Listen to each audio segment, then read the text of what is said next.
Room number 609, जिस room में वो सीनियर नेहा को छोड़ कर गया था, वहाँ किसी भी स्टूडेंट का जाना मना था।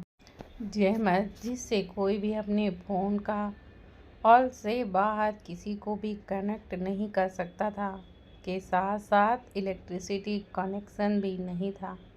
रूम अंदर आने पर एक छोटा सा कमरे से सटा एक कमरा दिखाई पड़ता था, जहाँ बस हल्की सी रोशनी आती ही दिखाई देती थी।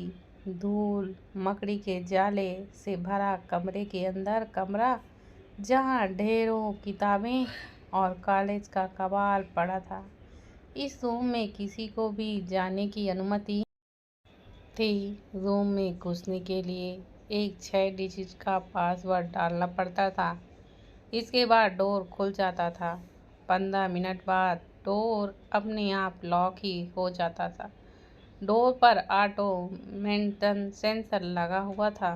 डोर को अंदर से बाहर खोलने के लिए फिंगरप्रिंट स्कैनर लगा हुआ था। नेहा सोचती है, ऐसा क्या रखा है इस रूम में जिसे इतना पासवर्ड इतनी सिक्योरिटी के साथ लगाकर लॉक किया हुआ है।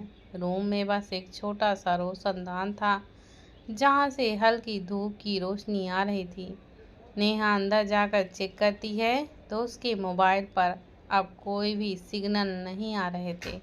फिर अपने मन में सोचती है, अच्छा हुआ सब कुछ पहले मैंने अपने मोबाइल का इंतज़ाम कर दिया था।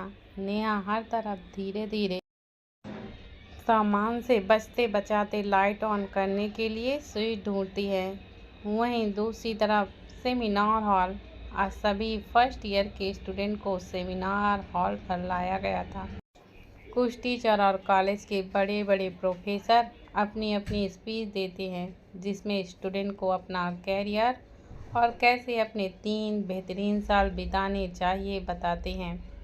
1-2 वार्निंग भी दी जाती हैं, कोई भी डिसिप्लिन नहीं तोड़ेगा और कॉलेज में किसी को भी 6 फ्लोर के F1 बिल्डिंग पर जाने की अनुमति नहीं है। इतना बताकर टीचर शांत हो जाते हैं। 2-3 स्पीच के बाद स्टूडेंट के बीच एकदम हल्ला गुल्ला सा मचने लगा। कुछ स्टूडेंट बोर्ड पड़े, अरे ये वही रूम है जहाँ एक स्टूडेंट की आत्मा रहती है, इसलिए कोई भी नहीं जाता इस रूम में। हाँ, मुझे तो कल एक सीनियर ने बताया कि ये तो अपने कॉलेज का हॉन्टेड रूम है। हाँ, मैंने भी सुना था। हाँ, ये सच है, कई स्टूडेंट बोलने लगे। ओह नो, मैं तो कभी 6 फ्लोर पर भी ना जाऊं, एक लड़की बोली। इसी तरह की वॉइस से पूरा रूम फैलने लगा था। जहाँ ही कॉलेज के सेमिनार में ये बताया गया था कि कोई भी स्टूडेंट भूलकर भी टॉप फ्लोर में कोने वाले 609 रूम में ना जाए। उस सेमिनार को नेहा को छोड़कर बाकी सभी फर्स्ट ईयर के स्टूडेंट ने अटेंड किया था, क्योंकि उसी वक्त नेहा सीनियर के साथ उनके बताए हुए रूम पर जा रही थी। ये रूम और कोई नहीं, 609 ही था। Silence please. सभी टीचर स्टूडेंट को शांत कराने लगे। देखिए, हम सब इतना कहना चाहते हैं कि उस रूम के अंदर जाना आप सभी के लिए बैन है। वहाँ पर आप स्टूडेंट के काम की कोई चीज़ नहीं है। बाकी बातों का ध्यान ना दिया जाए। ये कॉलेज डीन का फैसला है। जो इसे ब्रेक करेगा उसे डीन खुद पनिशमेंट देंगे। पीहू, जो अब तक नेहा के ना आने से परेशान खड़ी थी, कि तभी उसके मोबाइल पर एक नोटिफिकेशन आता है, come to the 6 floor room number 609। Pihu पहले मैसेज भेजने वाले का नाम देखती है, झांसी की रानी विद स्माइल फ्लैश हो रहा था। फिर दोबारा मैसेज को 7 से 8 बार देखती है। पीहू, जो खुद भूतों से बहुत डरती थी, उसकी सिट्टी पिट्टी गुल हो जाती है। आखिर नेहा वहाँ कैसे पहुँच गई, अपने डरे मन के साथ सोचती है। लेकिन अपनी बेस्ट फ्रेंड के खतरे में होने का पता लगते ही तुरंत सेमिनार हॉल से भागकर 6 फ्लोर तक हाँफते हाँफते पहुँचती है। वह इंसान जिसने सीनियर को नेहा को रूम में बंद करते हुए देखा था। वो और कोई नहीं, पीहू थी। पीहू तब तक पहुंच गई थी जब वह सीनियर 609 पर पासवर्ड डालने वाला था। सीनियर के जाते ही कुछ देर इंतजार करती है कि कोई और तो नहीं आ जाए। जब पीहू देखती है कि आसपास अब कोई नहीं आने वाला, तो जल्दी से वो पासवर्ड जो उसने सीनियर को डालते हुए याद कर लिया था, डालकर लॉक को खोल देती है। नेहा की तरह पीहू को भी चीज़ें आसानी से याद कर लेती थी। पीहू रूम खुलते ही ने जो रूम में अपनी मुंह पर रुमाल बांधे कुछ तो कर रही थी, उसे तुरंत बाहर ले जाने के लिए खींचती है और फिर उससे कहती है, नेहा बाहर जल्दी चलो, ये रूम हॉन्टेड है। नेहा शॉक्ड में पीहू को देखती है, जब आंखें मीचे तेजी से उसे रूम से बाहर निकालने में लगी हुई थी। रूम की तरफ तो एक पल भी उसने देखा तक नहीं था। नेहा कहती है, पीहू रुको, सुनो तो मेरी बात, देखो मैंने अंदर क्या किया है, रुको। नेहा बस कहती ही रह जाती है। पीहू तो हनुमान चालीसा पाठ की पंक्तियाँ, भूत प्रेत निकट नहीं आवे, महावीर जब नाम सुनावे को बार बार कहकर स्टेयर की तरफ जाने लगती है। अरे हम स्टेयर से क्यों जा रहे हैं? पीहू का चेहरा लिफ्ट की तरफ कर देती है। तभी पीहू का दिमाग खटकता है। भूत का डर कहो या फिर नेहा के खतरे में होने का डर। पीहू 6 फ्लोर तक भाग कर आ गई थी।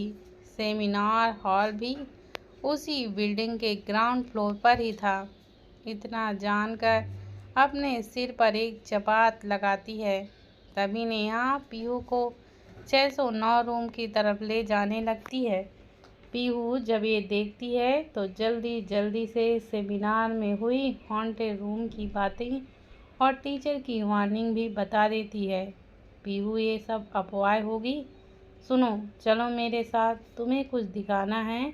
नेहा इतना ही कह पाई थी कि अब पीहू बिना लिफ्ट का वेट करे स्टेयर से नीचे की तरफ भाग जाती है।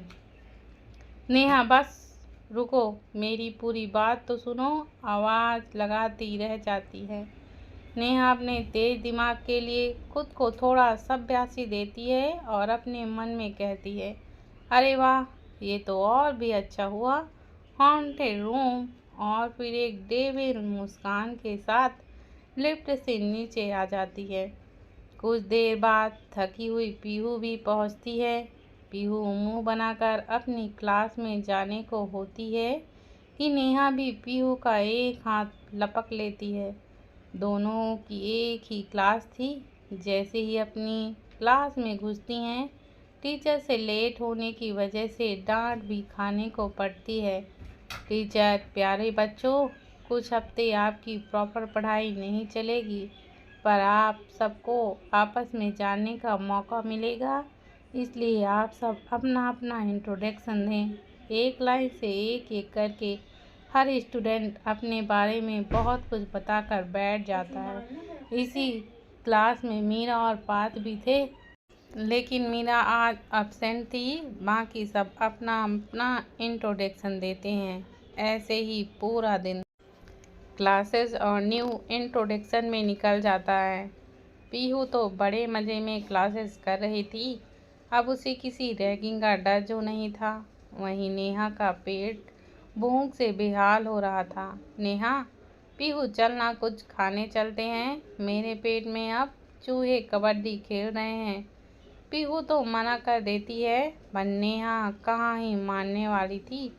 अपना बैग उठाए वो निकल पड़ती है। नेहा कैंटीन में जैसे ही अपना ऑर्डर मैगी का करती है, वैसे ही उसे क्यूटी पाई सुनाई देता है। नेहा मुस्कुराकर पीछे देखती है तो उसका बिग बी वहाँ खड़ा था। रमन और नेहा दोनों कैंटीन में मैगी खाते खाते ढेरों बातें करने लगते हैं। नेहा के पेट के चूहे 5 प्लेट मैगी खाकर शांत हुए थे। वहीं रमन बड़े गौर से नेहा की बातें सुन रहा था। नेहा ने रात से लेकर रूम में बंद करने तक का सब कुछ बता दिया था। वहीं रमन ने जब ये सुना तो उसने गुस्से में कहा, ये जरूर आशा का काम होगा। मैं अभी उसको सबक सिखाता हूँ, उसकी हिम्मत कैसे हुई। तभी नेहा रमन को कुछ बताकर अपना हाथ आगे कर देती है। रमन पहले थोड़ा शॉक्ड होकर फिर नेहा के दोनों गालों को खींच लेता है। शैतान क्यूटी पाई इसी के साथ अपना हाथ नेहा के हाथ पर रख देता है। इसके बाद दोनों अपने अपने काम के लिए चले जाते हैं। Target it lock. आशा और रवि को यह मैसेज सुबह सुबह ही मिल गया था। वो बस अपनी अपनी क्लासेस ख़त्म होने का वेट कर रहे थे। कॉलेज की क्लासेस ओवर होने पर दोनों ने वहीं मिलने के लिए प्लान बनाया था। आशा से सब्र ही नहीं हुआ। बिना रवि का वेट किए खुद ही नेहा की हालत देखने के लिए जल्दी से रूम खोलकर उसमें चली गई। आशा, जिसे बस डोर का पासवर्ड ही पता था, पासवर्ड डालने के बाद 10 मिनट तक तो रवि का वेट करती है। थोड़ा बहुत रूम की अफवाह उसके दिमाग में थी। आखिर कई सालों से इस रूम के पास किसी को भी जाते हुए नहीं सुना था। इसी बात को याद आते उसने कुछ देर रवि का वेट करना सही समझा। जब उसे नेहा की हालत देखे बिना रहा नहीं गया तब वह रूम में अंदर चली गई। अंधेरे में अपने मोबाइल की फ्लैश से नेहा को आवाज़ देने लगी। बेचारी नेहा और शैतानी हंसी हंसने लगी कि तभी अचानक उसकी एक जोरदार चीख निकल गई, जो से दरवाज़ा पीटने लगी। रवि, ध्रुव सबको कॉल मिलाने लगी पर किसी का भी कॉल कनेक्ट नहीं हुआ। रमन नेहा का कुछ काम करने के बाद अपनी क्लास में जा चुका था। क्लास में बैठे बैठे नेहा की शैतानी याद करके वह मुस्कुरा रहा था। ध्रुव, जो रमन के ही बगल में बैठा, उसे थोड़ा अजीब लगा।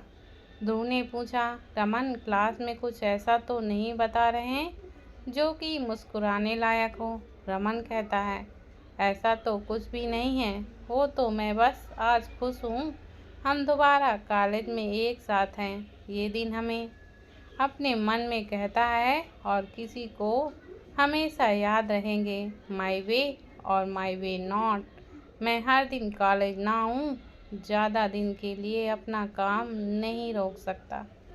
मैं बस एग्ज़ाम देने ही आऊँगा। मुझे अपना ज़्यादातर टाइम बिजनेस पर देना है, रमन कहता है। ध्रुव, यार तू थोड़ा अपनी लाइफ को भी जिया कर। 6 साल में कितना बदल गया है यार तू। क्या बस काम ही तेरी ज़िंदगी है? तेरे डैड ने कहा तो है कि वो सब संभाल लेंगे अगर कुछ ज़रूरत पड़ी। ध्रुव कहता है, तू जानता है ना, मुझे उनकी अपने परिवार की मदद लेना नहीं पसंद। मैंने अपना काम खुद करना सीखा है। आगे में मुझे कभी उनकी मदद की ज़रूरत नहीं पड़ेगी। ये ध्रुव का खुद से किया हुआ वादा है। इसके आगे रमन की कुछ भी कहने की हिम्मत नहीं होती। ध्रुव, तुझे पता है ना, कोई साथ दे या ना दे, यू ऑलवेज हैव मी। ध्रुव एक स्माइल के साथ अपना सिर हाँ में हिला देता है। कॉलेज ओवर होने के बाद रमन देखता है रवि जल्दी जल्दी क्लासेस से बाहर निकल रहा था। तभी रमन को कुछ याद आता है तो तुरंत रवि के पास जाकर टाइम पास करने लगता है। रवि, जिसको जल्दी से आशा से मिलना था ताकि वो नेहा को सबक सिखा सके, उसे समझ ही नहीं आ रहा था कि आज रमन, जो उससे पहले कभी सीधे मुंह बात नहीं करता था, आज साथ साथ चलकर ना जाने क्या क्या सवाल जवाब खेल रहा है। रमन को तो बस रवि को थोड़ी देर के लिए रोक कर रखना था और वो उसने कर भी दिया था। उसके बाद रवि चला जाता है। तभी ध्रुव भी पीछे से आ जाता है। ध्रुव ज़्यादा माइंड नहीं करता है। ध्रुव रमन को बाय बोलकर जैसे ही अपने रूम के लिए निकलता है वैसे ही रमन जोर से बोलता है, वेयर इज नेहा। ध्रुव के कान खड़े हो जाते हैं। ध्रुव नहीं जानता था कि जब भी नेहा का नाम उसके कानों में पड़ता था तो उसके सभी सेंस एक्टिव हो जाते थे। तुरंत पलट कर देखता है तो रमन फ़ोन पर चिल्ला रहा था। रमन फ़ोन पर किसी से बात करते हुए कहता है, अगर कॉलेज आई थी तो फर्स्ट ईयर की क्लासेस तो 2 घंटे पहले ही ओवर हो गई थी। आखिर गई तो गई कहाँ नेहा?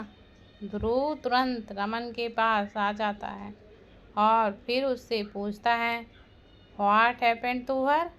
रमन पहले थोड़ा गुस्से में पूछता है, मैं यही सवाल तुझसे पूछता हूँ, वेयर इज सी?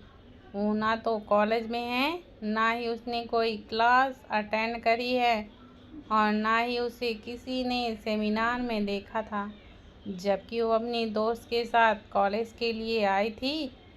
रमन बस अपनी प्यारी सी बहन के लिए ध्रुव को थोड़ा सा परेशान करना चाह रहा था, ताकि आगे ध्रुव खुद भी कभी उससे परेशान करने की ना सोचे। तभी ध्रुव की नज़र टेंशन में घूम रही पीहू पर जाती है।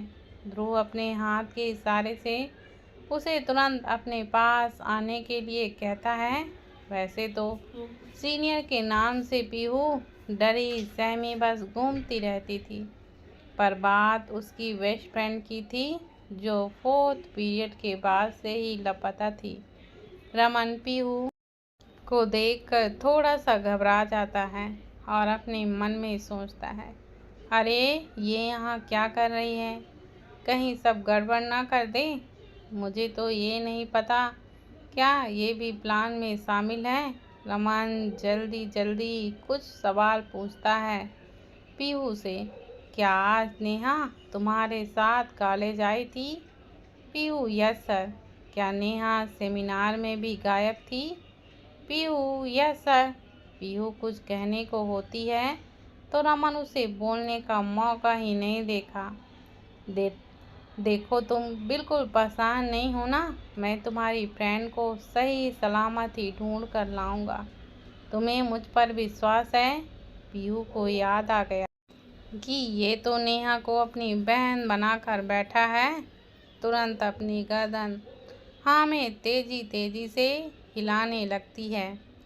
ठीक है, तो फिर तुम अपने रूम में जाओ। जैसे ही नेहा के बारे में मुझे कुछ पता चलता है मैं तुम्हें बता दूंगा। जाओ जाओ जल्दी। ये कहकर पीहू को आगे बिना कुछ बोले वहाँ से भगा देता है। इसके बाद रमन ध्रुव को लेकर क्लासेस, वॉशरूम, लाइब्रेरी और वो जगह जहाँ पर नेहा की होने की संभावना हो सकती थी वहाँ पर लेकर जाता है, पर नेहा का कहीं पता नहीं चलता। ध्रुव ऊपर से तो शांत लग रहा था, पर उसके अंदर एक तूफान मचा हुआ था। आखिर ये लड़की सुबह से गई तो गई कहाँ? वहीं रमन बस थोड़ा ध्रुव को परेशान करना चाह रहा था, ताकि आगे से वो नेहा की रैंकिंग से दूर रहे। रमन कहता है, देख यार, मजाक एक तरफ, अब बता दे कि नेहा की क्या रैंकिंग ले रहे हो तुम लोग? कल भी उसे पुल में गिराया था और आज कहाँ है नेहा? ध्रुव रमन की बात का बिना जवाब दिए सीसीटीवी रूम की तरफ भागता है। तुरंत गार्ड भी बिना कुछ सवाल करे ध्रुव को करने देता है जो वो करना चाहता है। कॉलेज में CCTV main department entry exit gate में ही लगी थी। ध्रुव मॉर्निंग की F1 बिल्डिंग की सीसीटीवी निकालता है। जल्दी जल्दी रिवाइंड करके उसे नेहा एक सीनियर के साथ जाती हुई 6th फ्लोर पर दिखाई देती है। आगे की वीडियो रिकॉर्डिंग बार बार स्क्रीन ब्लैक शो कर रही थी। गार्ड जो पहले ध्रुव से डरा हुआ था, रमन को साथ देखकर वह शांत हो जाता है। ध्रुव बस एक सवाल पूछता है, क्या कोई यहाँ आया था? गार्ड अपनी गर्दन नीचे करे बोलता है, नहीं सर। ध्रुव थोड़ा तेज आवाज़ में पूछता है, फिर इसके आगे की रिकॉर्डिंग कहाँ है? मुझे नहीं पता साहब, मुझे सच में नहीं पता, गार्ड डरी सहमी आवाज़ में कहता है। रमन थोड़ा ध्रुव ध्रुव को शांत करके कहता है, अरे अब चल, हम वहाँ जाकर देखते हैं। साथ ही साथ चुपके से गार्ड को थम्स अप का इशारा भी कर देता है। ध्रुव जल्दी से यवन बिल्डिंग की तरफ भागता है। 6th फ्लोर की लिफ्ट जल्दी से प्रेस कर देता है, बिना पीछे देखे कि रमन आ भी रहा है या फिर नहीं। जैसे ही 609 रूम के पास रवि को खड़े दिखता है, गुस्से में रवि का कॉलर पकड़ लेता है और एक गुस्से भरी आवाज़ में कहता है, तेरे इतनी ज़रूरत कि मुझसे बिना पूछे नेहा को यहाँ लाने की हिम्मत कैसे हो गई, और तेरे पास इसका पासवर्ड कैसे आया? मैंने ये नहीं कहा था कि तू उसकी अकेले में ही रैंकिंग ले सकता है। यहाँ पर तेरे आने और तो और नेहा को लाने की हिम्मत कैसे हुई? तू शायद भूल गया है, मेरे लूज तोड़ने की परमिशन मैंने किसी को भी नहीं दी, खुद को भी नहीं। ध्रुव इसके बाद रूम खोलता है। इसका पासवर्ड लगाने वाला शख्स और कोई नहीं ध्रुव ही था, जो उसने सिर्फ डीन को इस बार बताया था, जिसे आशा ने डीन से मांग लिया था। जैसे ही रूम खुलता है, तीनों को बस बेहोश पड़ी हुई वहाँ पर आशा ही दिखाई देती है। पूरा रूम तलाश करने पर भी नेहा का कोई अता पता नहीं चलता है। ध्रुव गुस्से से एक पंच रवि को मार देता है, जिससे रवि थोड़ा सा पीछे सरक जाता है। अगला पंच पड़ने से पहले ही रवि तुरंत आशा की नेहा को डराने की प्लानिंग बता देता है। ध्रुव रवि को वार्निंग के टोन में कहता है, आज के बाद उस लड़की की तू कोई भी रैंकिंग नहीं लेगा। That's my order. रमन, जो अब तक सब शांत होकर देख रहा था, फाइनली उसका प्लान आखिर काम कर ही गया। दोस्तों, आखिर क्या प्लानिंग करी थी अमन और नेहा ने कैंटीन में? ऐसा क्या देखने से आशा बेहोश हो गई? आखिर कहाँ गई होगी नेहा? आगे की स्टोरी जानने के लिए पढ़ते रहिए नेहा और ध्रुव की कहानी आग और इश्क। अगर दोस्तों आप लोगों को कहानी पसंद आ रही है तो प्लीज़ आप लोग चैनल को सब्सक्राइब कीजिए, लाइक कीजिए और ज़्यादा से ज़्यादा शेयर कीजिए और कमेंट करके ज़रूर बताइए कि आपको कहानी कैसी लगती है। आज के लिए इतना ही, बाकी का कल। तब तक के लिए बाय बाय, मिलते हैं हम आगे।